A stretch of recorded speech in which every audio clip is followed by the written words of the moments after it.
Bonjour, je suis Mélissa Pelletier, chargée de projet changement climatique à la Chambre d'agriculture Savoie-Mont-Blanc. Je vais vous partager aujourd'hui notre expérience d'accompagnement des collectifs d'agriculteurs face au changement climatique. La Chambre d'agriculture Savoie-Mont-Blanc s'est donné comme priorité d'accompagner les agriculteurs face aux évolutions climatiques. Pour cela, elle a formalisé en 2020 une feuille de route changement climatique. Elle accompagne donc les agriculteurs au travers de projections climatiques qui les amènent à se questionner sur l'avenir, à anticiper et à gérer le risque climatique. Elle les emmène donc à réfléchir au-delà des préoccupations techniques quotidiennes de l'exploitation. Pour ce faire, elle interpelle des collectifs d'agriculteurs dans l'optique d'engendrer une dynamique d'adaptation collective. Un des projets a été mené sur 4 territoires depuis 2022 et c'est celui dont je vais vous parler un petit peu plus en détail aujourd'hui. Ces 4 territoires regroupent plus de 98 agriculteurs au total. Nous avons débuté l'expérience au printemps 2022 avec le PNR du massif des Bauges, où nous avons accompagné des productions en élevage, en maraîchage, petits fruits et plantes aromatiques et médicinales. Nous avons poursuivi avec le bassin versant des Us, où nous avons retrouvé des productions en élevage, en arboriculture et en viticulture. Par la suite, nous avons accompagné la vallée de l'Arve avec des productions en élevage et en maraîchage. Et nous avons accompagné le Pays du Mont-Blanc en décembre 2023 avec un groupe en élevage.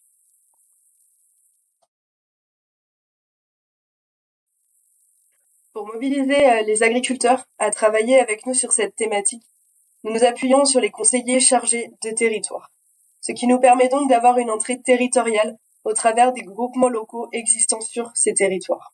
Nous invitons donc largement l'ensemble des productions présentes sur le territoire, qui représentent donc tous les agriculteurs de ce dernier.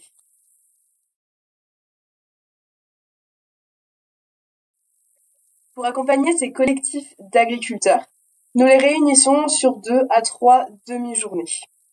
Nous abordons les ateliers en 4 grandes étapes. Nous commençons par leur présenter des projections climatiques que nous réalisons à l'aide de l'outil Climat 21, mais également un observatoire du changement climatique à partir des données de Oracle et des données météo localisées sur le territoire. À partir de ces projections climatiques, nous pouvons donc nous questionner sur la question des impacts. Donc nous identifions avec les agriculteurs les principaux impacts auxquels ils font face et qui les inquiètent dans l'avenir. Nous pouvons ensuite passer aux leviers d'adaptation. Pour le choix de ces leviers d'adaptation, nous pouvons partir d'un jeu de cartes pour pouvoir identifier les leviers qui sont en cohérence avec les systèmes d'exploitation présents sur le territoire. Cette partie des leviers d'adaptation se traite plutôt en sous-groupes de travail par type de production. Cela nous permet de passer à la dernière étape qui est la formalisation et la mise en œuvre d'un plan d'action sur du moyen terme, environ 3 à 5 ans. Ces étapes vont mobiliser de nombreux conseillers de la Chambre d'agriculture, en passant par le conseiller chargé de territoire, des conseillers spécialisés en agrofourrage, en production végétale, mais également des conseillers en prospective et économie, la mission eau, changement climatique et bien d'autres encore.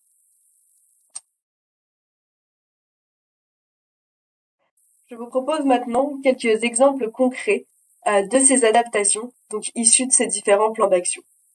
Nous avons par exemple travaillé sur la thématique de l'agroforesterie, en étudiant la plus-value de l'arbre comme l'une des solutions pour faire face aux périodes caniculaires. Donc pour cela, nous avons réuni les agriculteurs pour leur transmettre des informations autour de cette thématique. Et nous avons également réalisé des diagnostics partagés. Donc c'est-à-dire que nous avons réuni un groupe d'agriculteurs sur une exploitation qui souhaitait mettre en place l'agroforesterie afin de réfléchir tous ensemble sur les avantages et les inconvénients d'un arbre ou d'une haie sur certaines parcelles. L'idée étant de se créer une culture commune autour de cette thématique sur le territoire.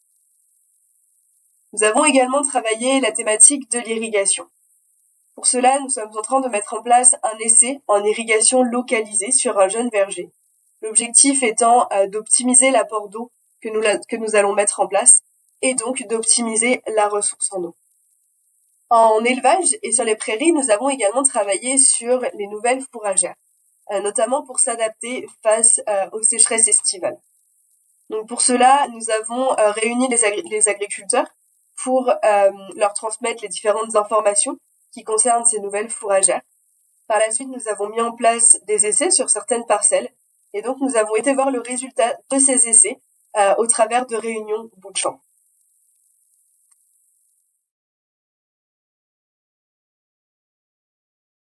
Ces projets, développés sur les territoires autour de la thématique du changement climatique, a été l'occasion de relancer des dynamiques collectives et de former des groupes thématiques qui perdurent dans le temps. C'est également pour les agriculteurs le moment de partager et d'avoir des retours d'expérience et de pratiques techniques. C'est notamment une demande de leur part et un besoin qu'ils ont exprimé. La mise en place de ces différentes actions et de ces différents essais nous permet de capitaliser des leviers d'adaptation que nous pouvons diffuser plus largement au-delà de ces groupes et de ces territoires. La mise en place de collectifs permet donc une avancée collective, une dynamique qui permet la mise en mouvement pour s'adapter face aux évolutions climatiques.